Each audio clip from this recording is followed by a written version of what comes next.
पर कोई नहीं जा सकता है, वहाँ पर क्रीक क्रोकोडाइल कमांडोज आसानी से पहुँच जाते हैं। हमारी जो सीमा प्रहरी है उनका जज्बा है जो इन सब चैलेंजेस से हमें बाहर निकालता है। एक दुर्गम इलाका है और क्रीक में यहाँ पर कदम कदम पर चुनौतियाँ हैं। सालों से जिस जगह का विवाद नहीं सुलझा, ये उस सरहद का किस्सा है।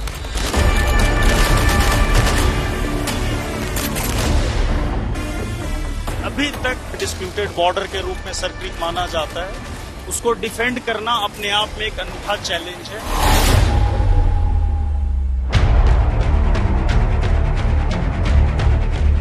जहां धरती और पानी में दलदल का साम्राज्य है, ये उस सरहद का किस्सा है। नेविगेशन यहाँ पर बहुत ही दिक्कत हो जाता है। कहीं भी सीमा प्रहरी को ऐसी चुनौतियों का सामना नहीं करना पड़ता। यहाँ का क्लाइमेट थोड़ा चेंज है और वेदर भी चेंज है। सांप बिच्छू यहाँ पाए जाते हैं और जहरीले सांप है। दुश्मन से ज्यादा ये टेरेन और इसका जो वेदर है that has become a more challenging task for being a जवान। हम यहाँ पे आसानी से अपनी ड्यूटी को निभा रहे हैं। सब दुख तकलीफ भूल के यहाँ पर हम मुस्कुराते हुए हर टाइम चलते रहते हैं। यहाँ पर जो क्रीक क्रोकोडाइल कमांडोज हैं इसी विशेष काम के लिए तैनात किए जाते हैं ताकि ये जो नैरो चैनल्स हैं उनको एक्सेस किया जा सके और बॉर्डर एरिया को अच्छे तरीके से डोमिनेट किया जा सके।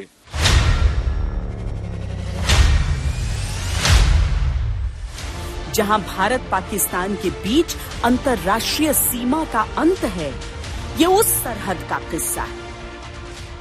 दोनों देशों के बीच इसमें अपने चैनल का इंटरनेशनल बाउंड्री को लेकर डिस्प्यूट सेटल नहीं हो पाया है। हमारे सभी जवान अपनी ड्यूटी के प्रति डेडिकेटेड हैं और उनको ये है कि हमारे इलाके से कोई भी बॉर्डर अपराध ना हो। हमारी जो बेसिक ट्रेनिंग है उसका मूल मंत्र है एक गोली एक दुश्मन। बीएसएफ एक ऐसी जॉब है कि इसी में मतलब हमें देश की सेवा करने का मौका मिलता है। हम लोग जो है चाहे दलदल हो, चाहे कीचड़ हो, पानी हो, सूखा हो, तो हम लोग कर लेंगे, हमें कहीं भी।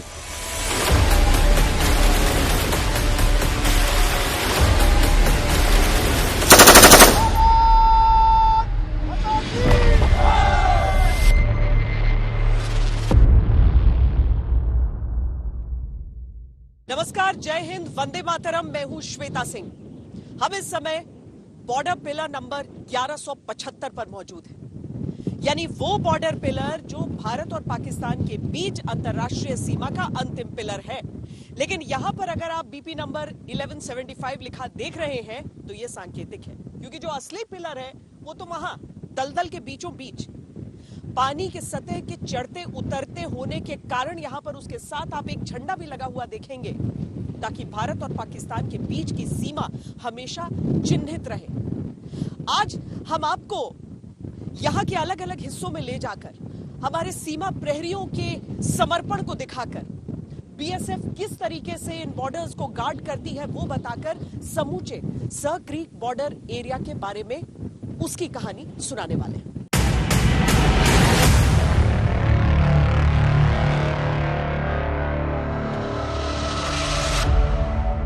ये भारत के सबसे चुनौतीपूर्ण सरहदों में से एक है।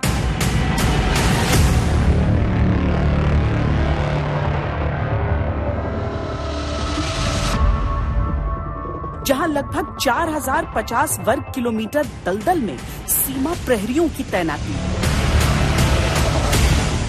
ये एक ऐसी सरहद जहां जमीन का हिस्सा दिन में 2 बार पानी के नीचे चला जाता है और जब उभरता है तो नया रूप लेकर।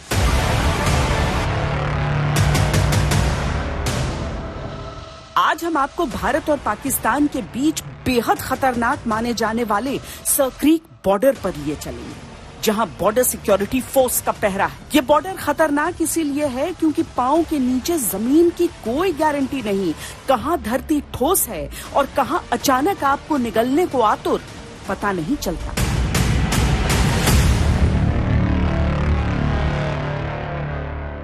यहाँ पे बहुत सारे क्रीक हैं, यहाँ पे गर्म हवाएं चलती हैं और छोटे छोटे क्रीक हैं जिसमें बोटों का जाना संभव नहीं है। तो इसलिए हमारे जवान और हम खुद इसको पैदल पार करते हैं, जिस दौरान हमें कई दिक्कतें आती हैं छोटे छोटे क्रीक को पार करने के लिए, जहाँ पे वेपन के साथ अगर हम पार करते हैं, ज़्यादा अंदर घुस गए तो रस्सी का इस्तेमाल करते हैं और हम कई बार पीछे की तरफ लेट जाते हैं, जिससे हम अपने आप को सेव कर सकें। सभी जवान मिलके एक ही साथ मिलके एक दूसरे को कंधे से कंधे मिला के चलते हैं।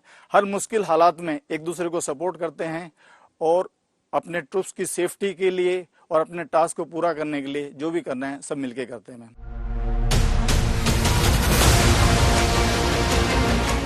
ये खतरनाक इसलिए है क्योंकि यहाँ तापमान बहुत तेजी से बदलता है। गर्मी के मौसम में उमस इतनी अधिक कि जानलेवा हो जाए।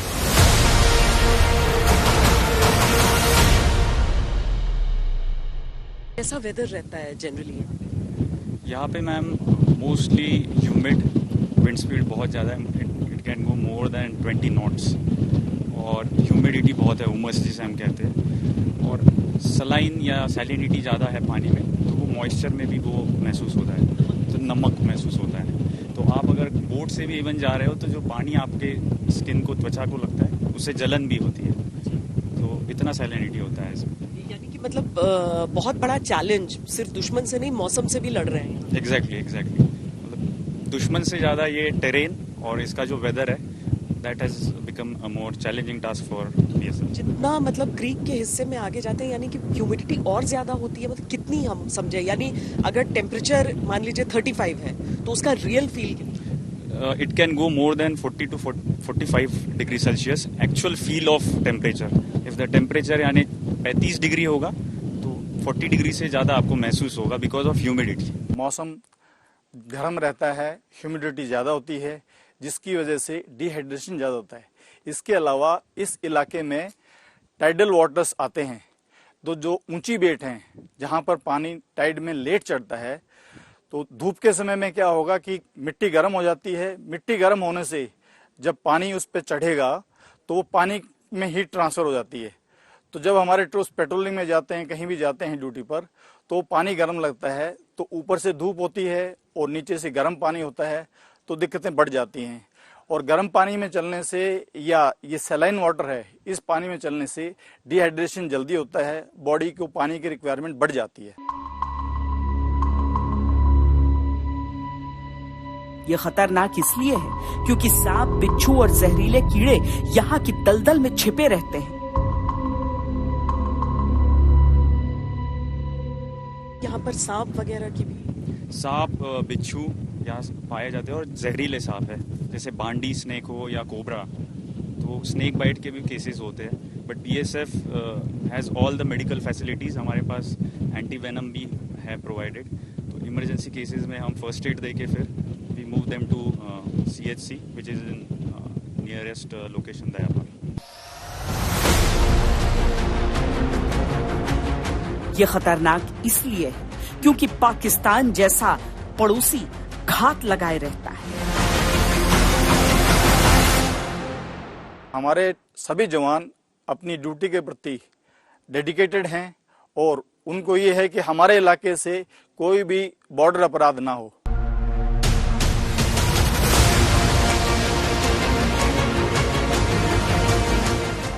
पर सरहद की निगहबानी में लगी बीएसएफ इन कठिन परिस्थितियों में अडिग तैनात है और हम इस बॉर्डर दर्शन में भारत की शक्ति का संपूर्ण दर्शन आपको कराएंगे।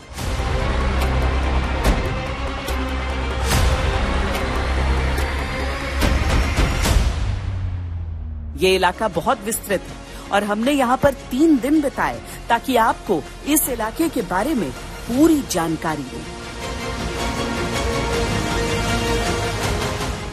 गुजरात के भुज जिले में पड़ने वाले इस बॉर्डर पर पहले ही दिन हम आपको सबसे अनूठी तैनाती दिखाने के लिए ले चलते हैं। एक ऐसी बॉर्डर आउटपोस्ट जो जमीन पर निर्मित नहीं है, बल्कि ये एक फ्लोटिंग बीओपी है, यानी एक तैरता हुआ सैन्य पोस्ट।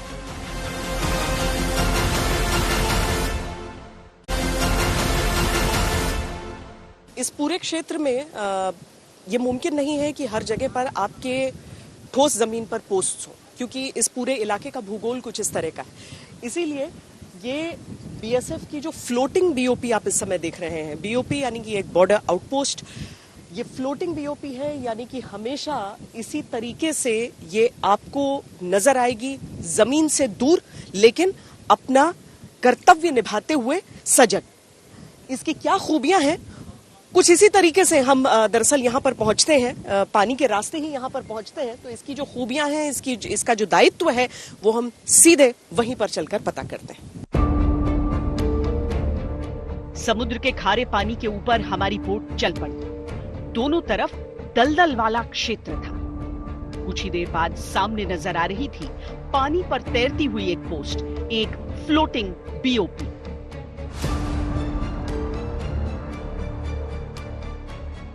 फ्लोटिंग बीओपी क्या एक जगह पर स्टेशनरी रहता है या फिर आप लोग? हमने मूवमेंट नहीं करता है, हम स्टे करता है। जैसे एक फ्लोटिंग बीओपी एक बीओपी की तरह है, ये जो कोई जगह फिक्स किया जाता है तो वहाँ पे हम जाके स्टे कर देता है ऑर्डर का मुताबिक। वहाँ पे हम जो रेस्क्यू हो या पेट्रोलिंग हो या सर जो भी एवरीथिंग है, इसके लिए हमारा जो बोट उसके द्वारा जो है हमारा ट्रूप्स यहाँ से जा मार्च करता है और अपना सुरक्षित वापिस भी आता है।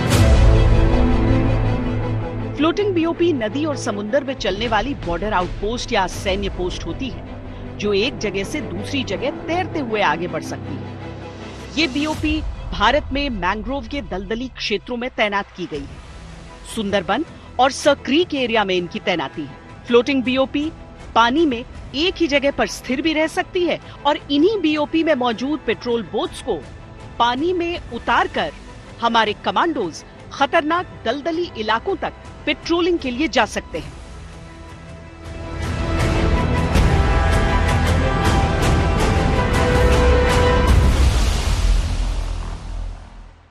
और हम अब यहां से यानी कि एक फ्लोटिंग बीओपी से निकलकर चल रहे हैं थोड़ा सा आगे की ओर। अब कहां जा रहे हैं हम?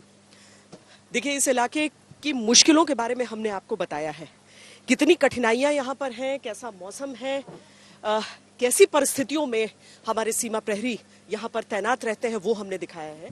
लेकिन इन मुश्किलों के लिए भी जो मुश्किल खड़ी करता है, हम उनके पास जा रहे हैं इस समय, जो बीएसएफ के क्रोकोडाइल क्रीक कमांडोज कहे जाते हैं। क्रीक क्रोकोडाइल कमांडोज बीएसएफ के ऐसे कमांडोज हैं जो भारत और पाकिस्तान के बीच क्रीक इलाकों की सुरक्षा में तैनात हैं। क्रीक एरिया यानी टेढ़ी मेढ़ी खाड़ियों और दलदल वाला क्षेत्र। यहाँ पर आतंकी गतिविधियों और तस्करी रोकने के लिए क्रीक कमांडोज को तैनात किया जाता है।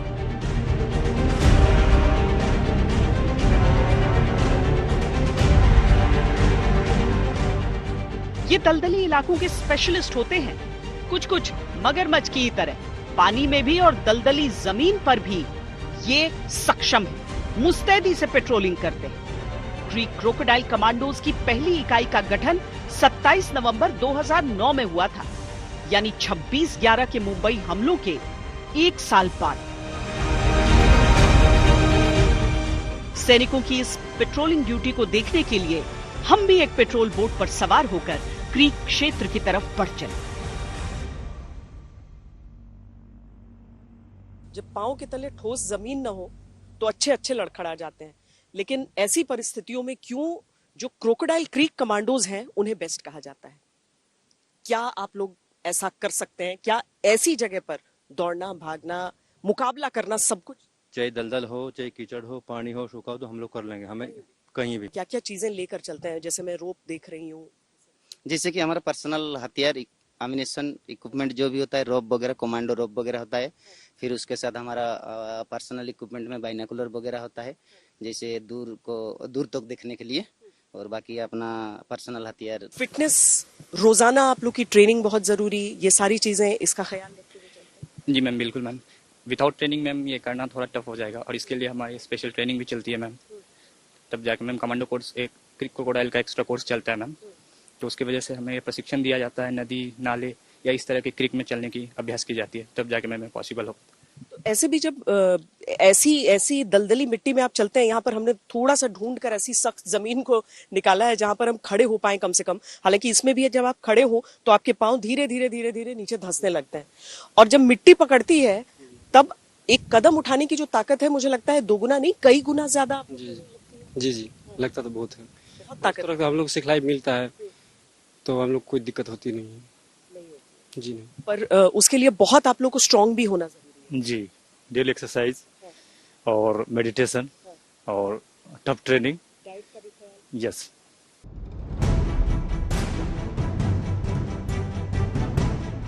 ये पूरा इलाका हाई टाइड के दौरान पानी में डूबा रहता है, लेकिन जैसे जैसे पानी उतरता है यहाँ जहरीले और खतरनाक जंतुओं का खतरा बढ़ जाता है।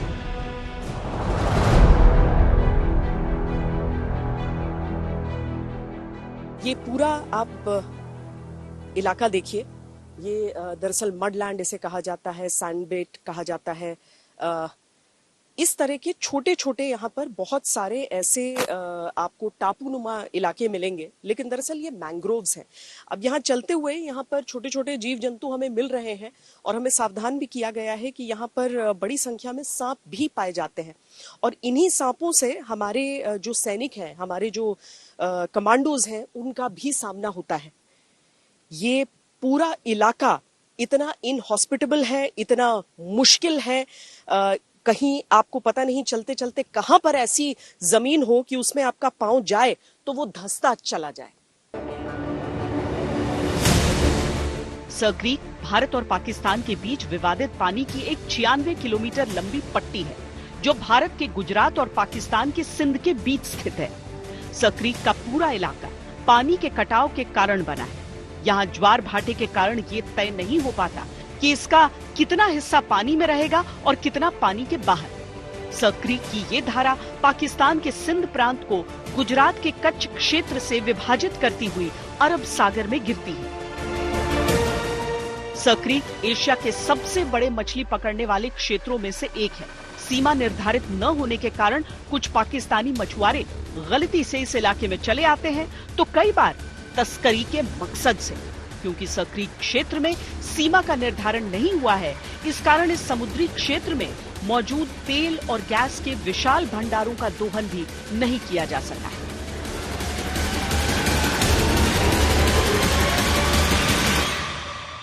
सर क्रीक ही वो इलाका है जिसको बाणगंगा कहा जाता है। यस, सर क्रीक ही है जिसको पहले बाणगंगा के नाम से जाना जाता था। यह एक 68 किलोमीटर का चैनल है जो कि एक G46 पिलर से स्टार्ट होकर सर माउथ में एंड होता है। दोनों देशों के बीच इसमें अपने चैनल का इंटरनेशनल बाउंड्री को लेकर डिस्प्यूट सेटल नहीं हो पाया है और इसीलिए ये सर क्रीक के नाम से पॉपुलर है और हम उसे प्रॉपर सिक्योर कर रहे हैं। अब बॉर्डर टूरिज्म के लिए भी ये हिस्सा खुला है सरकार?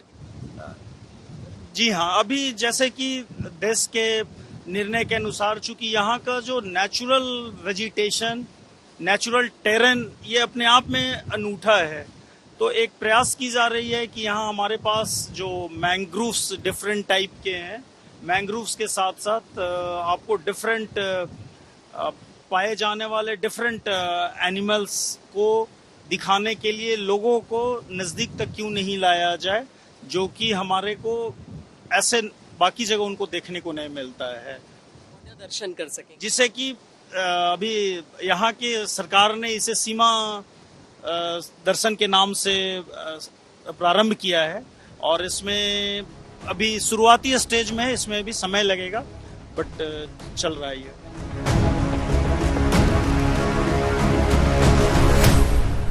वैसे तो बॉर्डर के इस पूरे क्षेत्र में कोई घुसपैठ कर नहीं सकता, लेकिन कुछ विदेशी मेहमानों को घुसपैठ की इजाजत है। जैसे जो फ्लेमिंगोज हैं बड़ी संख्या में यहाँ पर आते हैं, जो पेलिकन्स हैं वो बड़ी संख्या में यहाँ पर आते हैं। मौसम तो गर्मी का है लेकिन लगता है उन्हें जगह पसंद आ गई है, इसीलिए बॉर्डर के इस इलाके में घूमते घूमते हमने सोचा आपको भी हम इन पक्षियों के बारे में बता दें।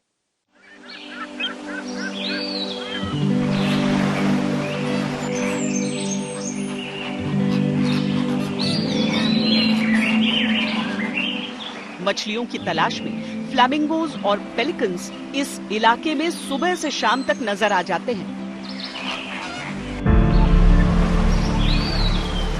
अब शाम हो चली थी। बीएसएफ के साथ हमारा पहला दिन पूरा हो चुका था।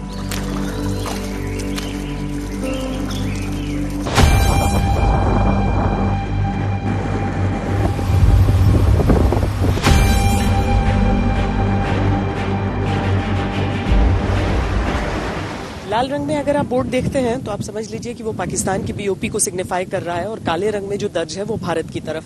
अब यहाँ पर आगे अगर आप बॉर्डर पिलर की तरफ देखने की कोशिश करें तो आपको कुछ नजर नहीं आएगा, क्योंकि पानी इतना ऊंचा बढ़ चुका है कि केवल एक स्टिक सा आपको वहां पर नजर आएगा। इसकी सीधाई में अगर आप देखें, यानी वो जगह है जहां पर जब पानी उतरेगा तो आपको नीचे से बॉर्डर पिलर 1170 नजर आएगा।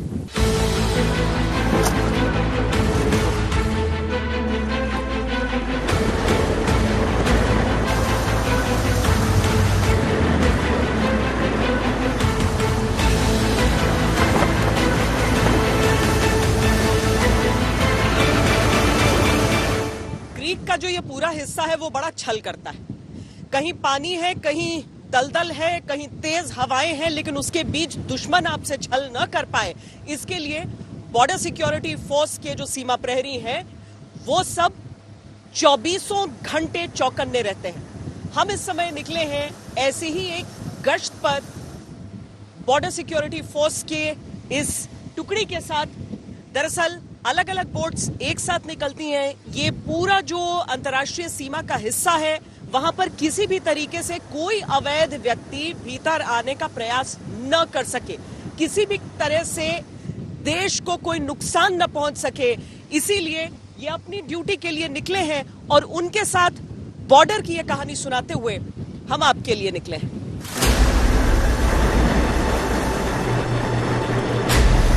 पाकिस्तान से करीब होने के कारण ये इलाका काफी संवेदनशील और बीएसएफ इस पूरे क्षेत्र की सुरक्षा में मुस्तैद। सर, यहाँ पर कभी पानी उतरता है, कभी चढ़ता है, ऐसा लगता है जैसे कि पूरी की पूरी तस्वीर, पूरी जगह ही बदल गई है। क्या नेविगेशन एक समस्या हो? नेविगेशन मैम यहाँ पर बहुत ही दिक्कत हो जाता है, क्योंकि ज्वार और बाटा के अनुसार यहाँ पर पूरा बेट्स पूरा जो भी दिखाई नहीं देता है। तो बाटा के टाइम में जो बेट्स दिखाई देता है और ज्वार का टाइम में ये पूरा 4 मीटर पानी अप्रोक्सीमेट ऊपर आ जाता है, उसके चलते पूरा सबमर्ज्ड हो जाता है। तो हमें नेविगेशन में बहुत ज्यादा प्रॉब्लम होता है। क्या अहमियत है पेट्रोलिंग की इस कार्रवाई? आईबी के नजदीक होने की वजह से पाकिस्तानी फिशरमैन जो इलीगल फिशिंग के लिए जो हमारे टेरिटरी में जो घुस जाता है उनको रोकने के लिए और हमारे इलाके के जो आईबी का सैंक्टिटी को कायम रखने के लिए और हमारे डोमिनेशन से काउंटर पार्ट को ये समझा सके कि हम बीएसएफ हमेशा एक्टिव है कि इनकी इलाके में घुसने से हम सक्षम नहीं होंगे। मौसम बहुत ज्यादा खराब है, फिर क्या होगा? मौसम ज्यादा खराब होता तो ट्रूप्स वेल इक्विप्ड है, उनके पास पूरा राशन वगैरह जो है 3-4 दिन के लिए उनको दे के रखा है। पोर्टेबल वाटर से लेकर के पूरा ड्राई राशन, फ्रेश वेजिटेबल सब कुछ उनको दे रखा है। 3 दिन या 4 दिन के लिए सर्वाइवल के लिए उनको सर्वाइवल के दे रखा है। पेट्रोलिंग की ड्यूटी निभाने के साथ साथ बीएसएफ के जवानों की ट्रेनिंग भी जारी रहती है।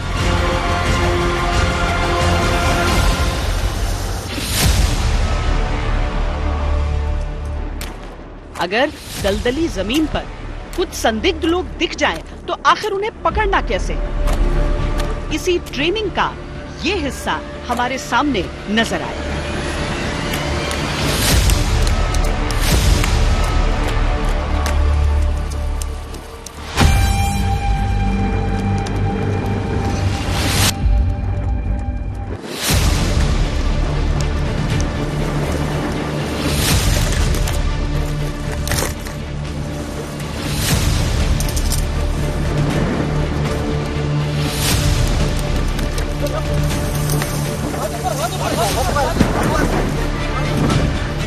ये तो ट्रेनिंग थी जो बॉर्डर पर तैनाती के साथ साथ बीएसएफ के जवानों की दिनचर्या का हिस्सा रहता है।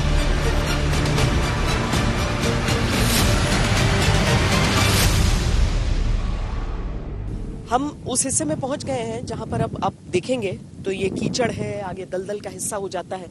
इसीलिए ऐसे जूते जो थोड़ा ग्रिप बनाए यहाँ पर और गीले होने पे आपको मुश्किल न आए उतनी ज्यादा चलने में। मुश्किलें तो फिर भी आती हैं, लेकिन फिर भी कुछ हद तक ये जूता जरूर मददगार रहता है।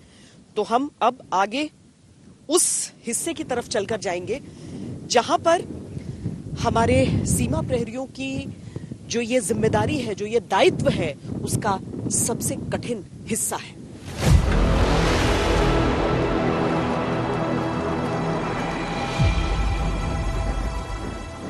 दलदल आमतौर पर डेल्टा में पाए जाते हैं, जहां नदियां एक बड़े जल निकाय में बहती हैं। ये नदी के मुहाने, खाड़ी और खुले समुद्र से सुरक्षित तटों के पास होते हैं। समुद्री ज्वार दलदल को खारे पानी से भर देते हैं। उच्च ज्वार के समय दलदल गहरा होता है और निम्न ज्वार के समय उथला।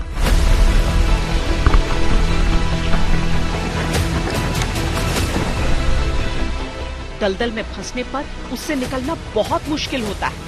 एक एक कदम अंदर की ओर खींचता जाता है, लेकिन हालात कैसे भी हों, बीएसएफ रुकती नहीं। ये जवान थकते नहीं। सीमा प्रहरी ऐसे क्षेत्रों में गश्त के लिए ट्रेंड होते हैं।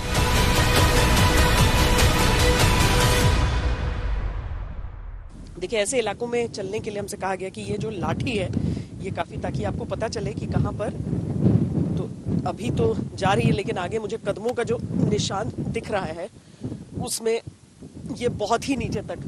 लेकिन हमारे जो सैनिक हैं वो इन परिस्थितियों में चल लेते हैं। उनकी देखिए, उनकी जो पेट्रोलिंग है वो ऐसे दलदल से होते हुए निकल रही है। दलदल आपने हमेशा सुना होगा कि उसमें अगर जाओ तो वो और नीचे की तरफ खींचता है, लेकिन ये खास ट्रेनिंग होती है यहाँ पर आप लोग को चलने की। साहब, कैसे चलें अपने वेपन्स के साथ इस तरह के दलदल में, जहां हम देख रहे हैं कि बुरी तरीके से आप लोग फंसते हैं लेकिन फिर निकल आते हैं। यहाँ पे बहुत सारे क्रीक हैं, यहाँ पे गर्म हवाएं चलती हैं और छोटे छोटे क्रीक हैं जिसमें बोटों का जाना संभव नहीं है। तो इसलिए हमारे जवान और हम खुद इसको पैदल पार करते हैं। आप लोग भी, इतनी कठिनाई हो रही है आप लोगों को, लेकिन आप लोग यहाँ से आराम से निकल रहे हो, मुस्कुरा तक रहे हैं। हाँ मैडम, मुस्कुराते हुए हम निकलते हैं। हमारा मुस्कुरात हमेशा रहता है। शौक दुख तकलीफ भूल के यहाँ पर हम मुस्कुराते हुए हर टाइम चलते रहते हैं। बहुत मुश्किल होती है।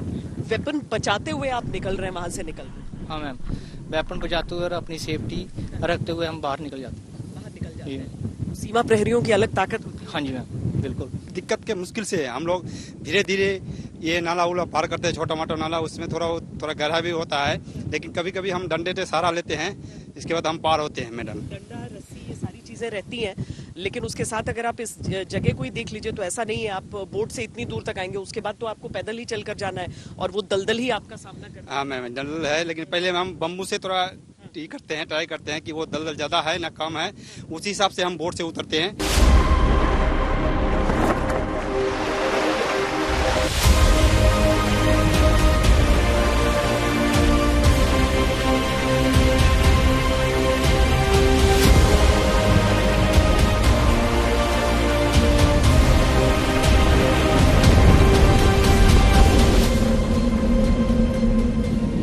इस बॉर्डर को जब हम देख रहे हैं और आपको दिखा रहे हैं तो हम ये भी पा रहे हैं कि ये पूरा दलदली इलाका है।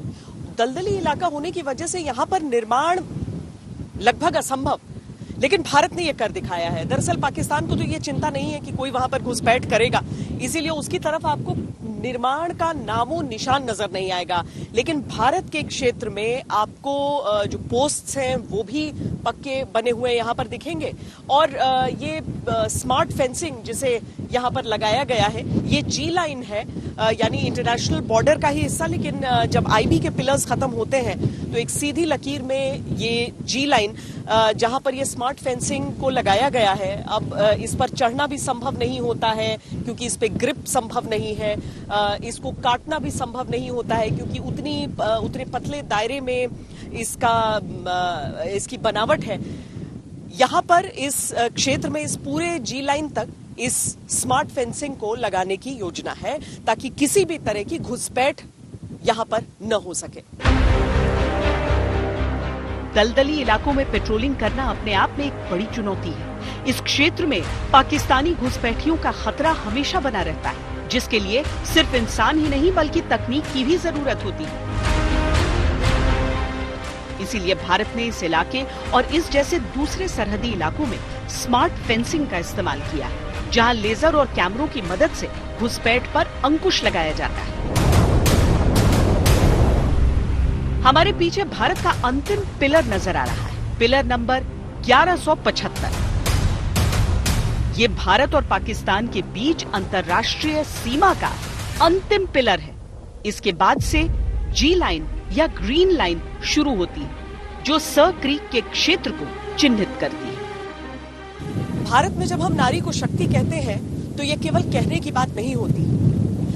बीएसएफ की ये जो महिला कांस्टेबल्स हैं, ये यहाँ पर पेट्रोलिंग ड्यूटी जब निभाती हैं तो उसी मौसम का सामना करती हैं, उन्हीं कठिनाइयों का सामना करती हैं, उसी दलदल का सामना करती हैं, उसी को पार करते हुए दुश्मन पर चौकस निगाहें अपनी रखती हैं। यहाँ जो इनकी ड्यूटी है वो समकक्ष है, ठीक उसी तरीके से जो इनके जो पुरुष काउंटरपार्ट्स हैं वो जिस तरह की ड्यूटी को निभाते हैं।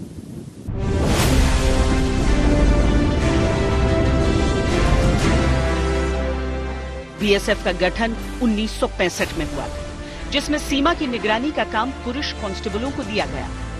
लेकिन 2009 के बाद फोर्स में महिला कांस्टेबल्स को शामिल किया गया और आज बीएसएफ की महिला कर्मी वो सभी दायित्व निभा रही हैं जो पुरुषों की जिम्मेदारियों का हिस्सा है। कितने साल हो गए आपको सर्व करने? मुझे 15 ईयर।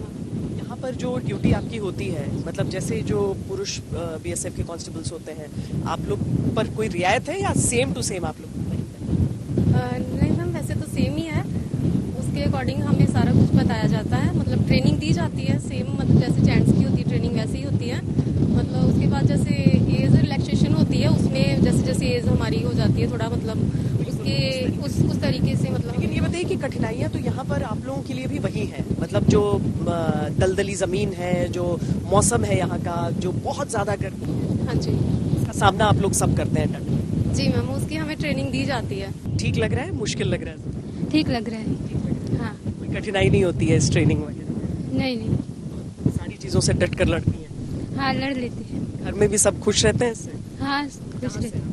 गुजरात से ही। क्या चीज है जो आप लोग कर जाती है इतनी मुश्किल ड्यूटी? ये वर्दी है मैम, ये वर्दी हमें जोश दिलाती है, प्राउड है हमें उस वर्दी पे।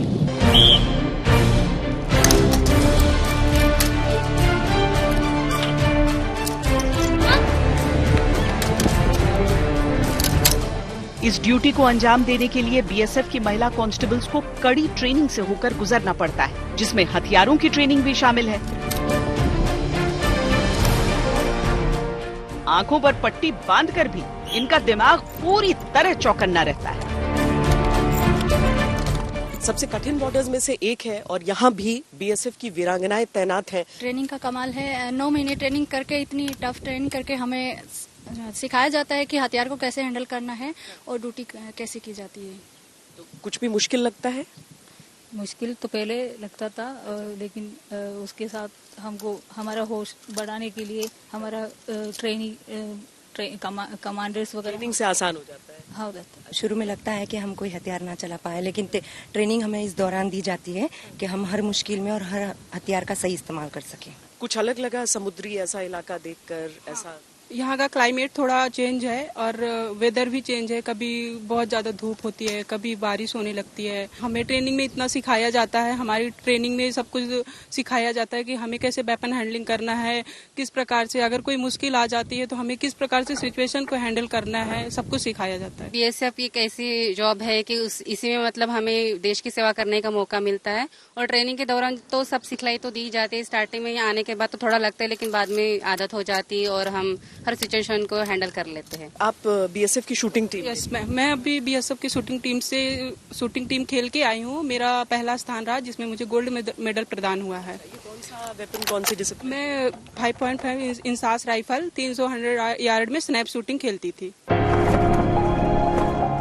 दिन ढल रहा था, बीएसएफ के साथ ये हमारा दूसरा दिन था और उनका पराक्रम और काम करने का तरीका हमारे मन मस्तिष्क पर छपता चला जा रहा था।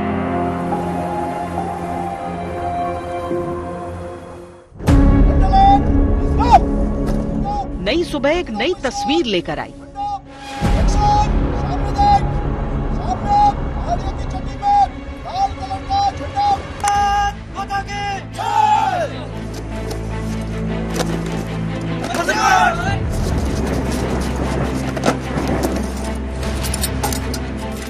हम जा पहुंचे थे बीएसएफ की फायरिंग रेंज पर, जहां मीडियम मशीन गन पर बीएसएफ की फायरिंग की ट्रेनिंग चल रही थी। सरहद पर गोलियां चल रही हो या न चल रही हो, लेकिन गोलियां चलाने के लिए हमेशा तैयार रहना होता है। यानी कि ऐसी परिस्थितियों के लिए जहां पर गोली चलाने की जरूरत पड़ जाए। अब सरहद के अलग अलग हिस्सों को हम आपको दिखाते हुए उत्तर से लेकर दक्षिण तक ले जाते हैं और हम आपको दिखाते हैं कि हर इलाके का जो भूगोल होता है अलग होता है, हर इलाके का वातावरण अलग होता है। इसीलिए वहां पर अगर गोलियां चलानी है, अगर आर्म्स का प्रयोग करना है, तो फिर आपकी तकनीक थोड़ी थोड़ी अलग हो जाती है। तो यहां की भी ये जानकारियां आपके लिए।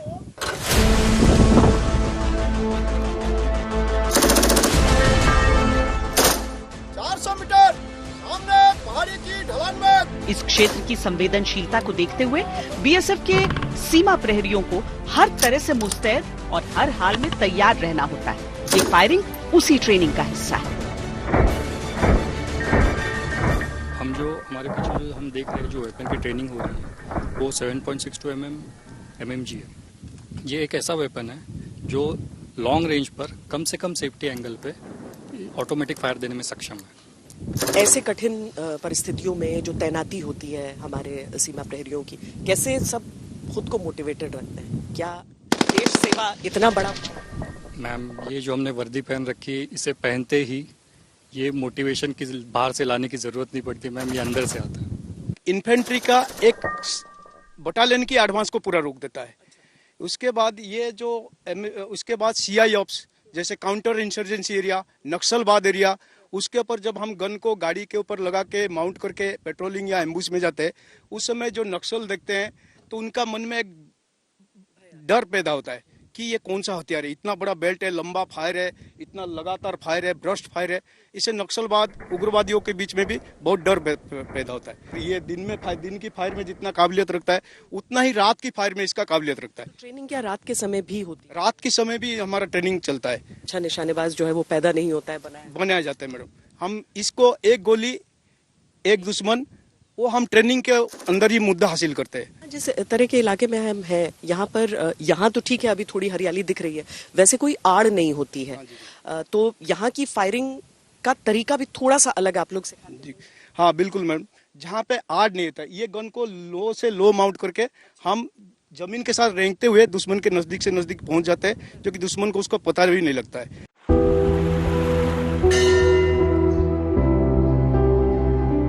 सरहद पर तैनात सैनिकों के साथ सरहद पर रहने वालों से भी आपकी मुलाकात हम कराते हैं। ये सोनल लाल जी महाराज हैं। सरहदी गांव में जन्म हुआ तो देशभक्ति की भावना से पूर्ण रही।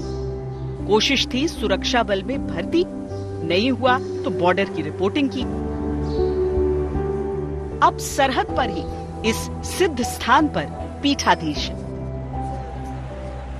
बचपन से यही एक मंशा होती है कि देश के लिए कुछ करें। तो हमारे गुरु महाराज थे, वो बोलते थे कि आप राष्ट्र सेवा करनी है तो फौज में ही भर्ती होकर आप नहीं कर सकते हैं, आप यहाँ पे बैठ के भी कर सकते हैं। तो उनके जो आशीर्वाद थे वो प्रदान हुए, ठाकुर जी के आशीर्वाद प्रदान हुए और आज हम आपके सामने खड़े हैं। सबसे पहले सेना में जाने का प्रयास, उसके बाद सेना की रिपोर्टिंग यानी बॉर्डर की रिपोर्टिंग करती रही और अब मानव समाज की सेवा के लिए आपने निर्धारित किया कि अपना पूरा जीवन ईश्वर को समर्पित करना। जी बिल्कुल। यहाँ पे 12 ब्रह्मचारी थे, पुरुष थे और 13वीं मैं हूँ। तो यहाँ पे उत्तरदायित्व तो जो मिला है कि यहाँ पे जितने भी भाविक भक्तजन यात्रीगण आते हैं उनकी सुख सुविधा और यहाँ पे ठाकुर जी की नित्य सेवा पूजा अर्चन जो होती है, पुजारी स्टाफ है पूरा, उनके साथ रहते करते हैं और पूरे 12 महीने के 12 उत्सव भी होते हैं। और पौराणिक सरोवर है जो पूरे भारतवर्ष के प्रमुख 5 सरोवर में से एक है। तो अपने आप में जिसको बोलते हैं कि मेरे सभी तीर्थ यही है। दरअसल सरक्रीक का प्राचीन नाम बाणगंगा था और यहाँ पूरे क्षेत्र में आपको सिद्ध मंदिरों के दर्शन होंगे, जैसे यहाँ कोटेश्वर धाम।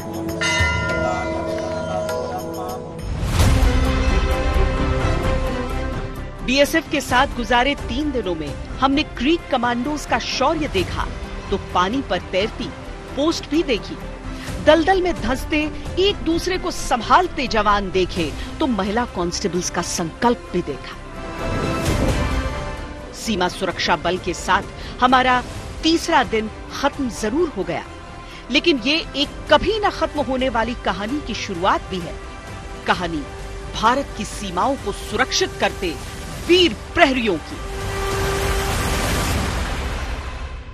क्रीक में चढ़ते उतरते पानी के साथ सरहदी दायित्वों का ज्वार भाटा। अभी के लिए इतना ही। मोहम्मद अनस जुबैर और कैमरा पर्सन योगेंद्र सिंह और सैयद मोहसिन के साथ मुझे दीजिए इजाजत। वंदे मातरम।